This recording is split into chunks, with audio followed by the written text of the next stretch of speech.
Oi, gente, tudo bem? Então, vamos a mais uma semana de aula, em que eu vou utilizar, então, as notas de aula 4. Hoje, essa semana, nós vamos falar sobre a precipitação, tá?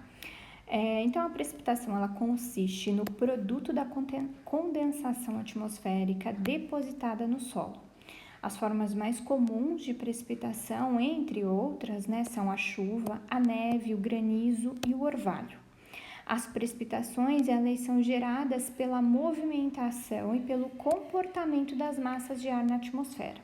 Então, basicamente, a gente pode ter o encontro das massas de ar sobre condições diferentes, com interferência do relevo ou interferência orográfica, ou não, ou como um resultado das variações a que está submetido o vapor de água, sujeito então a variações de pressão e temperatura que ocorrem na atmosfera. Então, essa outra possibilidade seria então um fenômeno termodinâmico, porque eu tenho então interferência de pressão e temperatura. As precipitações ocorrem a partir das nuvens, e essas precipitações constituem a principal força motriz do ciclo hidrológico. Tá? Então, você vai perceber que a gente vai perseguir bastante os aspectos que estão dentro do ciclo hidrológico. Por isso que a gente reservou, então, tantas semanas para falar sobre ele. Como é que, então, funciona, né, essa formação de chuvas? Basicamente, então, eu tenho, na primeira possibilidade, né, o encontro de massas de ar sob condições diferentes da interferência orográfica ou como resultado, então, dessa possibilidade de temperatura e pressão, tá? Então, só para frisar aí bem na sua cabeça, a formação da chuva, ela vai acontecer por duas possibilidades. Ou eu tenho, então, interferência orográfica ou eu tenho variações de pressão e temperatura, ou seja, um fenômeno termodinâmico, tá? Então, tem um fenômeno físico, né? Uma interferência orográfica seria, então, um fenômeno físico ou um fenômeno termodinâmico, tá? Grandezas características. Então, a chuva é dada em termos de altura, deixa eu grifar, altura ou lâmina sobre a superfície. Altura ou lâmina sobre a superfície. Como se as quantidades precipitadas fossem distribuídas de forma homogênea e uniforme sobre uma determinada área de influência na bacia hidrográfica. Isso é muito importante de entender. Então, a gente pressupõe, então, uniformidade e homogeneidade, tá?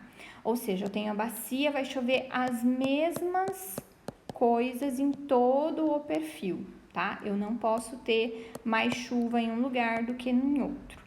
Outras grandezas associadas, então, às quantidades de precipitação são a duração do vento, ou seja, o intervalo durante o qual se considera a ocorrência da precipitação, a intensidade, que é, por definição, né, a altura precipitada por unidade de tempo, o valor dessa altura pluviométrica de forma isolada tem menor significação. Então, o que eu quero dizer com isso? Bem aqui atrás.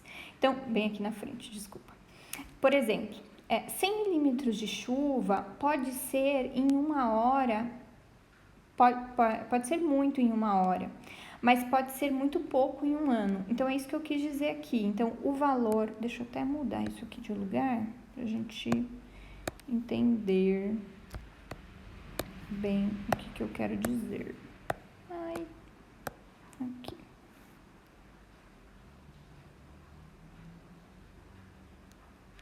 Tá? Vou deixar ele mais aqui e eu vou grifar. Então, o valor da altura isoladamente pode não ter a menor significação. O que eu quero dizer com isso? Que, por exemplo, se 100 milímetros de chuva, 100 milímetros de chuva pode ser muito em uma hora, mas pode ser muito pouco em um ano, tá? Então, esse aqui é o quadro 8.1, eles vão, em que mostra, então, as observações pluviométricas do sistema Alerta Rio, a partir da estação pluviométrica do Rio Centro, da zona oeste da cidade, de 1997 a 2010. tá? Então, aqui é uma ideia pra gente ter aqui, ó, chuva em milímetros mensal, tá? Então, eu tenho aqui chuva por mês, tá? Então, quanto choveu em janeiro? Eu tenho aqui 180 milímetros. Aí, eu tenho aqui total de chuva no ano. Então, eu tenho aqui, ó, só no ano de 1997 choveu 800, deve ter dado quase 900 milímetros, tá? Só que repara que em 2003 choveu 1.800 milímetros, tá? 1.800 milímetros. E aí já pensou que, olha só, se eu fizer uma relação, né? Esse aqui provavelmente então é 2010, tá? Choveu 180 milímetros, tá? Em janeiro, 180 milímetros. Se no ano de 97 choveu 900 milímetros, quantos por cento representa isso, tá? Por isso, essa é a conta, ou essas são as relações que se faz, por exemplo, quando né, o analista do tempo está falando lá no jornal, né? Olha, então choveu tantos milímetros só nesse dia, o que representa o dobro do que, ou triplo do que seria o esperado para o mês, enfim. Então, essas são as correlações, né, que se faz, por isso que eu frisei aqui. Então, talvez só o valor da altura de forma isolada não tem significado, ele tem que estar associado, então, a um valor de tempo, tá? Então, as precipitações são caracterizadas também pela sua frequência, ou seja, pelo número de vezes que ocorre ou é superado em um determinado evento crítico por sua tipicidade, que é isso que eu estava falando, né? Quantas vezes choveu daquele jeito naquele ano, ou quanto representa isso dentro daquele intervalo de tempo. Nos estudos de hidrologia, ao invés de aplicar diretamente a terminologia de probabilidade associada a um evento, usa-se o tempo de recorrência, o tempo de retorno, tá? Então, o TR, que é esse tempo de retorno, vou grifar ele aqui, ele é definido como um intervalo médio de em anos, e que um evento seja igualado ou superado.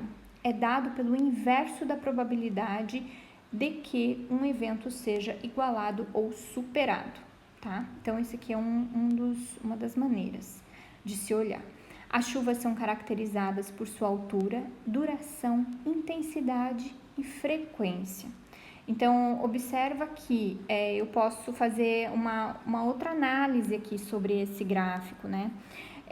Só em 97, aliás, só em 99, por exemplo, né, em 1999, choveu 800 milímetros, tá? 800 milímetros. Esses 800 milímetros que choveu, então choveu muito pouco perto dos outros anos, certo?